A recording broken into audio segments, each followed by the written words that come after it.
الحمدللہ رب العالمین۔ ہماری تعلیمات بہت واضح ہیں، بہت اپ رائٹ ہیں، سکون والی ہیں، محبت والی ہیں۔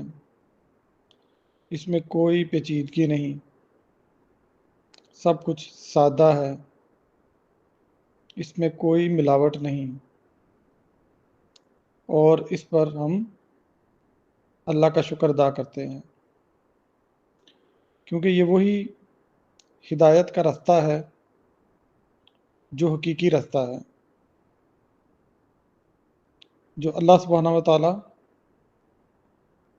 نے اپنے انبیاء کے ذریعے لوگوں پر واضح کیا۔ اور الحمدللہ ثم الحمدللہ، یہ اس ذات پاک کا احسان ہے،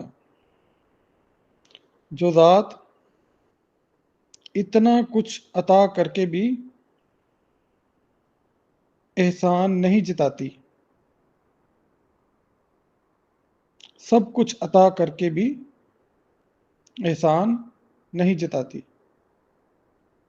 وہ ذات آپ سب کا انتظار کر رہی ہے، وہ ذات چاہتی ہے، چاہتی لفظ اس لیے بول رہا ہوں کہ ذات کے ساتھ چاہتی لفظ ہی آتا ہے۔ وہ ذات چاہتی ہے کہ اس کا ذکر کیا جائے، اس کو یاد کیا جائے، کیونکہ جو اس کا ذکر کرتا ہے اللہ پاک بھی اس کا ذکر کرتے ہیں جو اس کا ذکر کر رہا ہوتا ہے۔ تو کتنا ہی خوبصورت رشتہ ہے، کتنا ہی خوبصورت ناطہ ہے، جس کی بنیاد محبت ہے، یاد ہے، ایک خوبصورت کیفیت ہے کہ جب محبت کے رشتے میں ہم جڑ جاتے ہیں، محبت کے اولین درجے پر اس ذات کو فائز کر لیتے ہیں، تو وہ بھی آپ کو اولین درجے پر ہی فائز کرتی ہے۔ تو اس بات کو سمجھ جائیں اور اس کے احسانات کبھی نہ بھولیں۔ ہم پر سب سے بڑا احسان اللہ پاک نے کیا هو الذی ارسل رسولہ بالہدی ودین الحق لیظہرہ علی الدین کلہ ولو کرہ المشرکون۔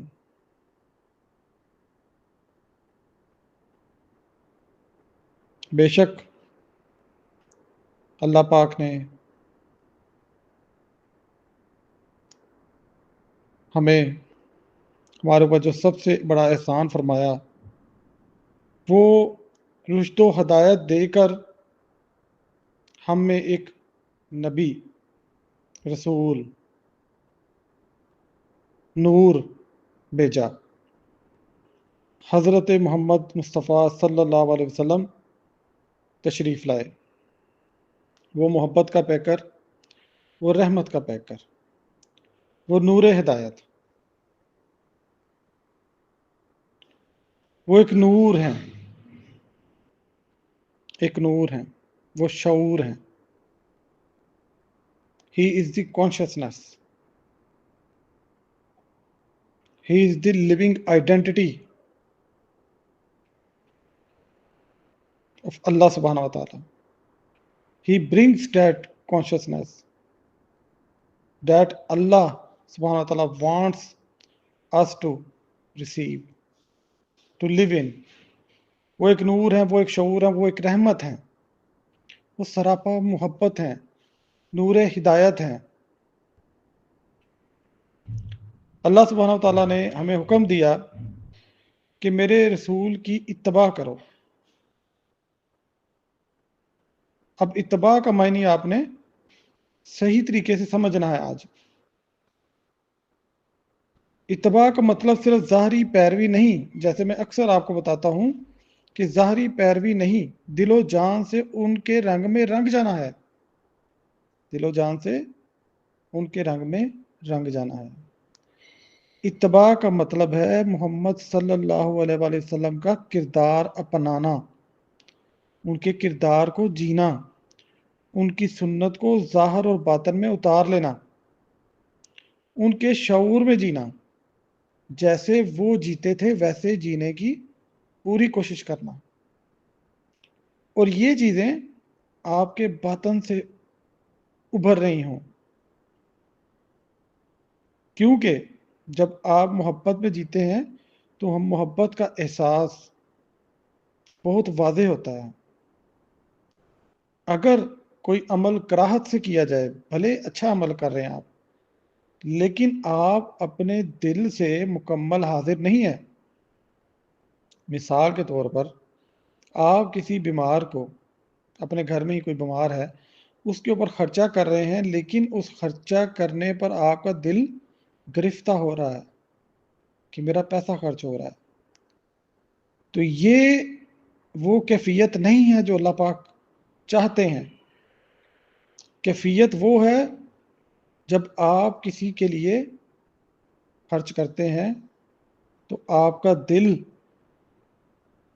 دل مطمئن ہو، اور یہ دعا ہو آپ کے دل میں جو اندر سے اٹھے، کیونکہ آپ کا دل خود گواہی دے رہا ہوتا ہے، آپ سے زیادہ آپ کو دوسرا نہیں کوئی پہچانتا، کیونکہ آپ اپنے باطن سے واقف ہیں۔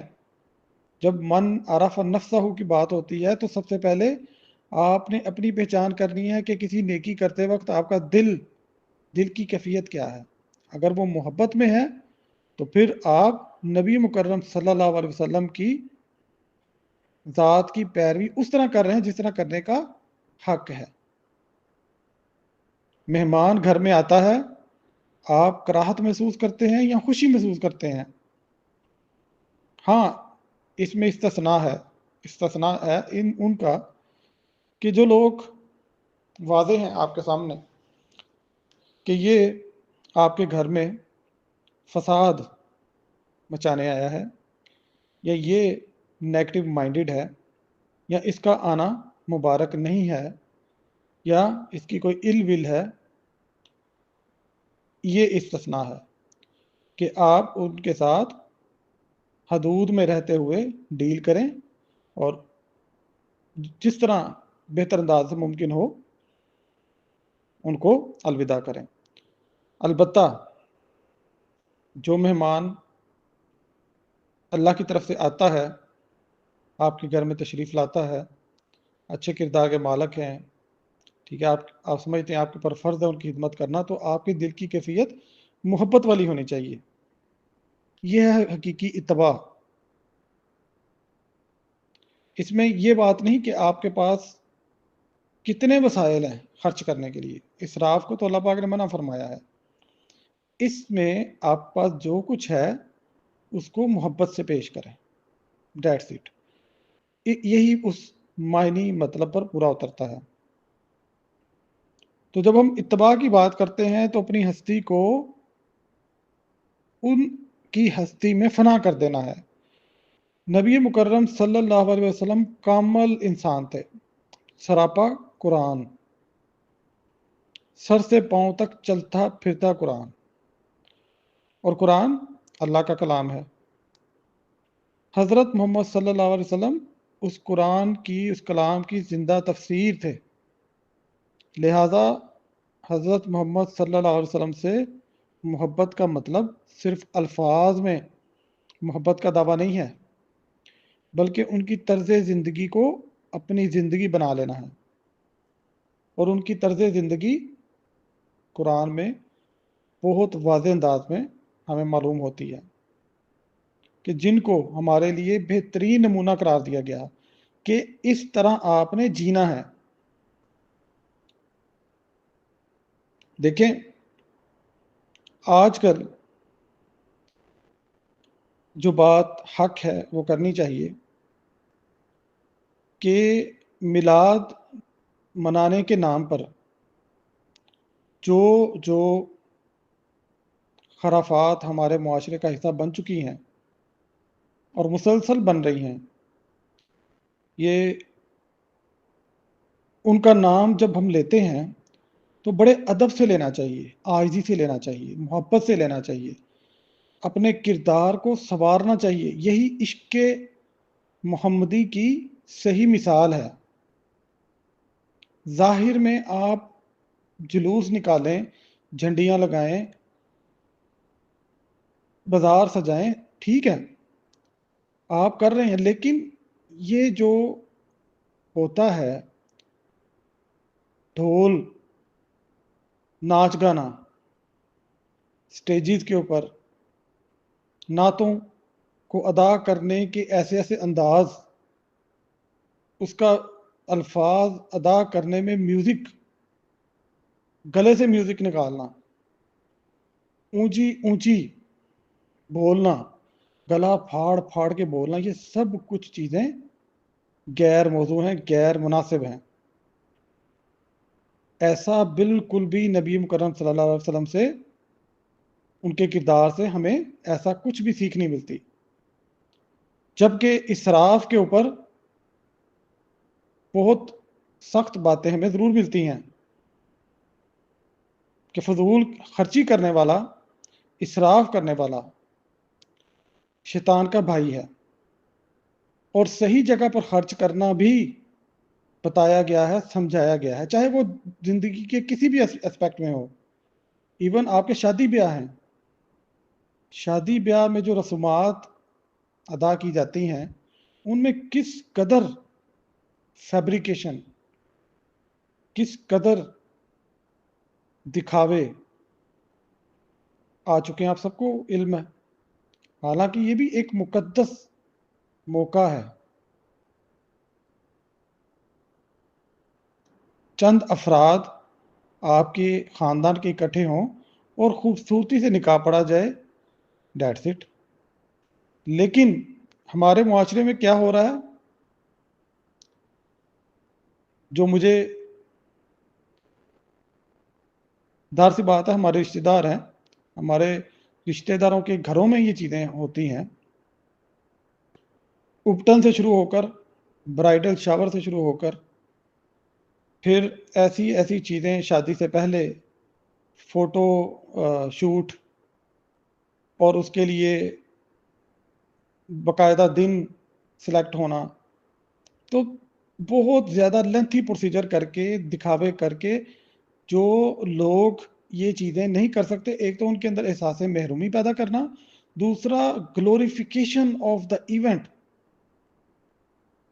جذباتی بے ہنگم پن پیدا کرنا۔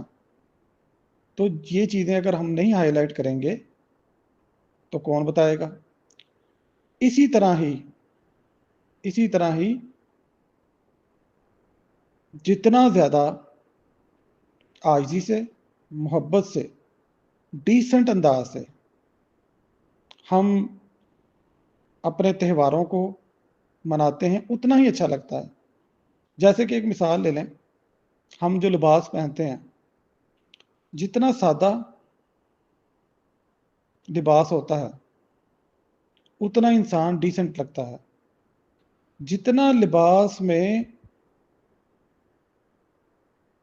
اٹریکشن پیدا کرنے کے لیے موڈیفیکیشنز کی جاتی ہیں، اس کی اٹریکشن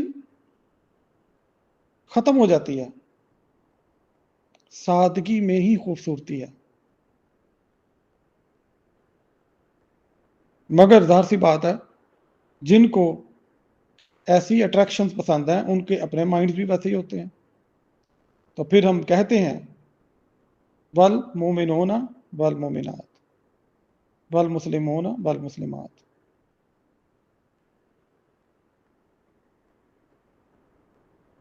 والمنافقون والمنافقات۔ تو پھر جو جیسا ہوتا ہے اس کو ویسا مل جاتا ہے۔ تو آپ نے کیسا بننا ہے یہ آپ نے فیصلہ کرنا ہے۔ تو جب ہم بات کرتے ہیں نبی پاک صلی اللہ علیہ وسلم کی محبت کی، تو ان کے اتباع میں فنائیت کا مطلب یہی ہے ان کی زندگی کے مطابق جینا۔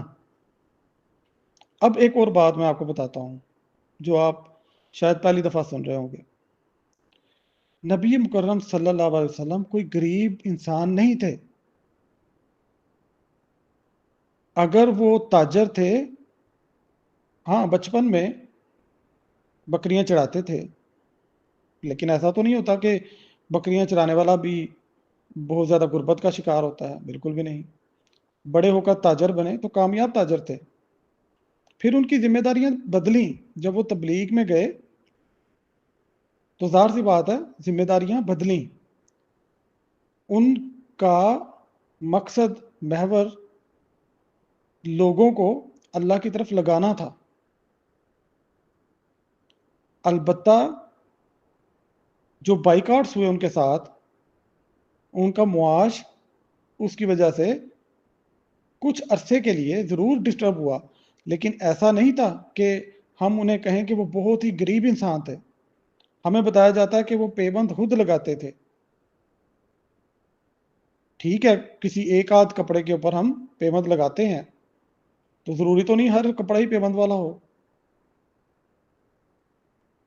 تو وہ مالک دو جہاں، رحمت للعالمین، یہ ہم کہہ سکتے ہیں کہ اتنا سارا مال غنیمت ان کے انڈر ہوتے ہوئے بھی وہ ان کی پرائرٹی نہیں تھی۔ عظیم لوگوں کی ان چیزوں سے پرائرٹی ختم ہو چکی ہوتی ہے۔ وہ سب کچھ افورڈ کر سکتے تھے، لیکن انہوں نے اپنا لائف سٹائل ایسے رکھا جس کو جیسے اطمینان ہو۔ وہ ایک بیڈ افورڈ کر سکتے تھے اس دور کے حساب سے، مگر ان کو سکون ملتا تھا چٹائی پہ لیٹنے کا، جس کو جیسے سکون ملے۔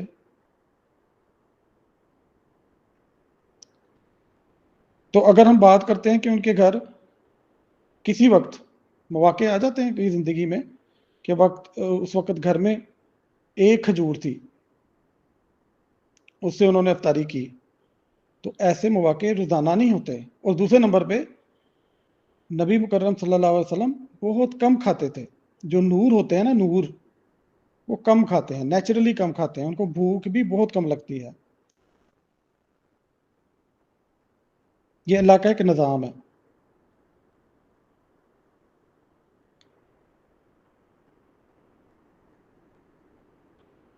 جس طرح میں نے بتایا کہ اللہ کے محبوب بننے کے لیے ضروری ہے کہ ہم بھی سجدہ رضا میں جئیں، سپردگی میں جئیں، جیسے نبی پاک صلی اللہ علیہ وسلم نے جیا۔ اللہ پاک فرماتے ہیں میری رحمت میرے غضب پر غالب ہے، اور محمد صلی اللہ علیہ وسلم اس رحمت کا سراپا بن کر آئے، تمام جہانوں کے لیے رحمت بن کر آئے، محبت بن کر آئے۔ تو ہمیں کیا بننا ہے؟ ہمیں بھی رحمت بننا ہے، ہمیں بھی محبت بننا ہے۔ اگر ایسا نہیں تو نبی پاک صلی اللہ علیہ وسلم کے ساتھ جو محبت کے ہم دعوے کرتے ہیں وہ صرف باتیں ہیں۔ ایک بہت بڑے سیاسی جماعت کے نا لیڈر ہیں، ان سے کسی اینکر نے سوال کیا کہ آپ کی کیا خواہش ہے؟ تو ان کے چہرے پر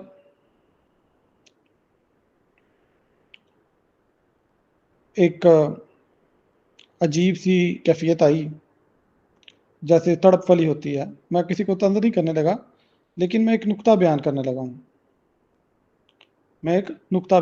ہوں، اس نقطے کو سمجھنا ہے آپ نے۔ بہت بڑی جماعت کے لیڈر ہیں، وہ کہتے ہیں کہ میں شہادت چاہتا ہوں۔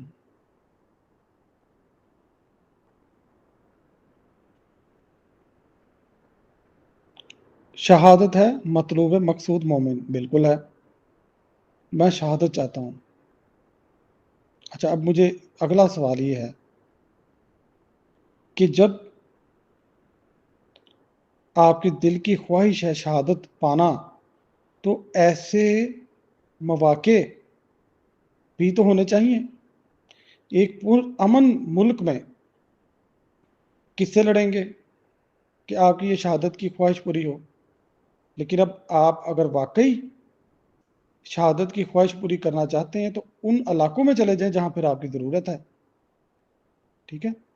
تو اس طرح غیر حقیقی باتیں کرنا، پھر یہاں ایسی سچویشن کریٹ کریں کہ جس سے آپ کی شہادت، ہاں خواہش ہونا وہ اور بات ہے، لیکن اصل چیز ہے اتباع رسول میں ایسی مثالیں قائم کرنا، معاشرے کے لیے پرامن، پرسکون، محبت والا ماحول پیدا کرنا، پینک نہیں کریٹ کرنا، ممبر پر بیٹھ کر اونچی اونچی گالیاں نہیں نکالنا.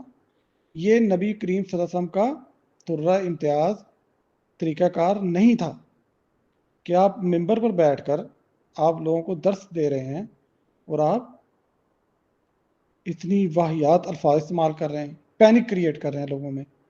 تو یہ نہیں کرنا. ٹھیک ہے.